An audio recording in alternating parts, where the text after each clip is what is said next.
Hi friends, ಎಲ್ಲರಿಗೂ ನಮಸ್ಕಾರ. ನಾನು ಲತಾ. ಇವತ್ತು ಬ್ರೇಕ್ಫಾಸ್ಟ್ನ ಹೆಲ್ತಿಯಾಗಿ ಮಾಡಬೇಕು ಅಂತ ಹೇಳಿ ಅನ್ನಿಸ್ತು. ಇದಕ್ಕೆ ಮುಂಚೆನೇ ಸ್ವಲ್ಪ ಚಿತ್ರಾನ್ನ ಮಾಡಿಬಿಟ್ಟಿದ್ದೆ ಲಂಚ್ ಬಾಕ್ಸಿಗೆ ಆಗುತ್ತೆ ಅಂತ ಹೇಳಿ. ಆದರೆ ಮಕ್ಕಳಿಗೆ ಶಾರ್ಟ್ ಬ್ರೇಕ್ ಕೊಡಬೇಕಲ್ಲ, ಏನು ಕೊಡೋದು ಅಂತ ಹೇಳಿ ಯೋಚನೆ ಮಾಡ್ತಾ ಇದ್ದಾಗ ನನಗೆ ಈ ರೆಸಿಪಿ ನೆನಪಾಯಿತು. ಸರಿ ಅಂತ ಹೇಳಿ ಕ್ವಿಕ್ಕಾಗಿ ಮಾಡೋಣ ಅಂದ್ಕೊಂಡು ಬೇಗ ರೆಡಿ ಮಾಡಿಕೊಂಡೆ.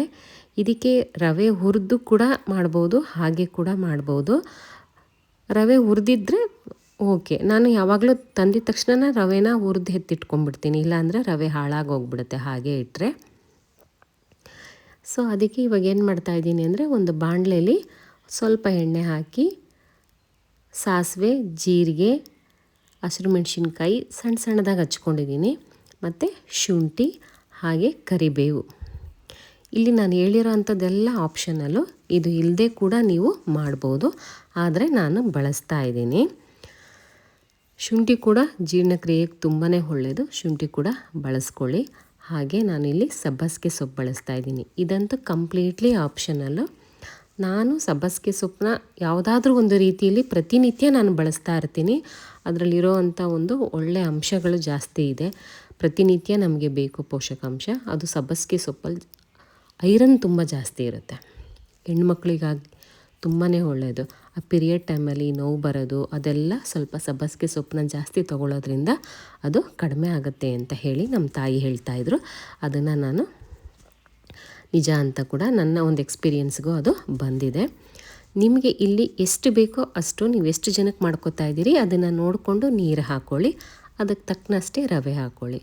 ಇನ್ನೇನೋ ಹಾಕ್ತಾಯಿದೆ ಆ ಕನ್ಸಿಸ್ಟೆನ್ಸಿ ಗೊತ್ತಾಗುತ್ತೆ ನಿಮಗೆ. ಅದು ಸ್ವಲ್ಪ ಗಟ್ಟಿ ಬರಬೇಕಾದಾಗ ನೀವು ಸ್ಟವ್ನ ಆಫ್ ಮಾಡು ಒಂದು ಪ್ಲೇಟ್ನ ಮುಚ್ಚಿಟ್ರೆ ನಿಮಗೆ ಆ ಉಂಡೆ ಕಟ್ಕೊಳ್ಳೋ ಅದಕ್ಕೆ ಅದು ಖಂಡಿತ ಬರುತ್ತೆ. ಅದಾದಮೇಲೆ ಕೈಗೆ ತುಪ್ಪ ಹಾಕ್ಕೊಂಡು ಆ ಉಂಡೆಗಳನ್ನ ಮಾಡ್ಕೊಂಡಿದ್ದೀನಿ. ಅದನ್ನು ಸ್ಟೀಮಲ್ಲಿ ಇಡ್ಲಿಕ್ಕೆ ಅಂದ್ಬಿಟ್ಟು ಇಡ್ಲಿ ಪಾತ್ರೆನೂ ಕೂಡ ಇಟ್ಕೊಂಡಿದ್ದೀನಿ. ಸ್ಟೀಮು ಕೂಡ ಅವಶ್ಯಕತೆಯೇ ಇಲ್ಲ, ಆದರೂ ಕೂಡ ನಾನು ಒಂದು ಸ್ವಲ್ಪ ಸ್ಟೀಮ್ ಮಾಡ್ಕೊಳ್ತಿದ್ದೀನಿ, ಒಂದು 2 ನಿಮಿಷ. ಇದನ್ನು ಬೇಕಾದ್ರೆ ನೀವು ಸ್ಕಿಪ್ ಮಾಡ್ಕೋಬಹುದು, ಯಾಕಂದರೆ ನಾವು ರವೆನ ಆಲ್ರೆಡಿ ಚೆನ್ನಾಗಿ ಬೇಯಿಸ್ಕೊಂಡಿಟ್ಟಿರ್ತೀವಿ. ಸ್ಟೀಮ್ ಕೂಡ ಸ್ಕಿಪ್ ಮಾಡ್ಕೋಬೋದು. ನಾನು ಇಲ್ಲಿ ಕೆಂಪು ಚಟ್ನಿ ಮಾಡ್ಕೋತಾ ಇದ್ದೀನಿ, ಅಂದರೆ ಟೊಮೊಟೊ ಚಟ್ನಿ.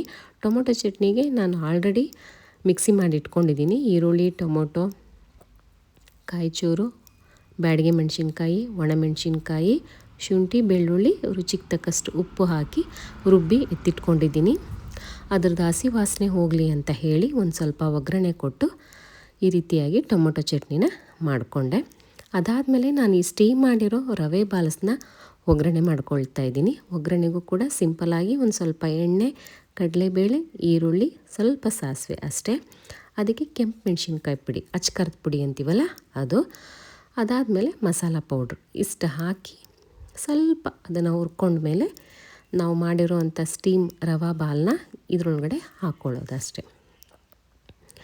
ಎಷ್ಟು ಚೆನ್ನಾಗಿ ಬಂದಿತ್ತು ಅಂತಂದರೆ ನನಗಂತೂ ತುಂಬಾ ಇಷ್ಟ ಆಯಿತು. ಈ ಹೋಟೆಲ್ಗಳಲ್ಲಿ ಪುಡಿ ಇಡ್ಲಿಗೆ ಆ ಪುಡಿ ಹಾಕಿಬಿಟ್ಟು ತುಪ್ಪ ಹಾಕಿ ಕೊಟ್ಟಾಗ ಆ ಟೇಸ್ಟು ನನಗೆ ಇದನ್ನು ತಿನ್ನಬೇಕಾದಾಗ ನೆನಪಾಯಿತು.